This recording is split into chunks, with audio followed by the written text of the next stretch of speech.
अभ्यास करताना संघराज्य स्वरूपाची राज्यघटनेची वैशिष्ट्ये याच्यात खूप सारे अडचणी येतात अजून पण या समजून घेऊयात. सगळ्यात पहिला मुद्दा काय लक्षात घ्यायचा, केंद्र सरकार हे मोठा घरातला भाऊ आहे, राज्य सरकार हा तुमचा छोटा भाऊ आहे किंवा तुम्ही स्वतः छोटे आहात या अनुषंगाने. आता घरामध्ये पाहुणे आले, पाहुण्यांनी बिस्किट आणले, आता बिस्किटांची वाटणी होणार आहे. यापुढे वाटणी समजून घेऊ.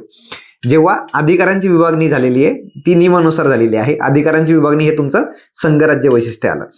परंतु वाद झाला, मोठा भाऊ जास्त बिस्किट खायचं म्हटला तर तो राज्याचे बिस्किट खायला लागतो, म्हणजे राज्याचे अधिकार किंवा राज्याचे विषय स्वतःकडे घ्यायला सुरुवात करतो. तेव्हा तुम्ही कोणाकडे जाता? घरातल्या आईकडे जाता, की ती स्वतंत्र आहे, निष्पक्ष आहे. त्यामुळे न्यायव्यवस्था कशी असायला पाहिजे? स्वतंत्र, जेणेकरून ती केंद्र आणि राज्यापासून इक्वल डिस्टन्सवर असेल. जसं घरातली आई आहे की ती कोणाला जवळ करत नाही, जो योग्य आहे त्या पद्धतीने काम डिसिजन देणार आहे. आई काय विचारणार आहे? आपला नियम काय ठरलाय? आपला नियम ठरलेला आहे लिहिलेले नियम. मग नियम, आपली देश चालवण्याचे नियम कुठे आहेत? लिखित राज्यघटना. त्यामुळे लिखित राज्यघटना काय झालं? पुन्हा संघराज्य वैशिष्ट्य.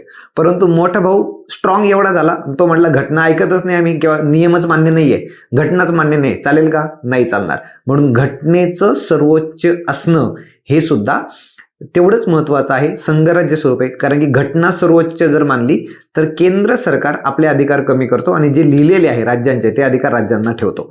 त्याच्यामुळे हे सगळे सर्वोच्च घटना, लिखित राज्यघटना, स्वतंत्र न्यायव्यवस्था, अधिकारांची विभागणी हे सर्व काय झालं? तुमचं संघराज्य स्वरूप झालं. संघराज्य स्वरूपाची ही वैशिष्ट्ये आहेत. समजलं का? All the best.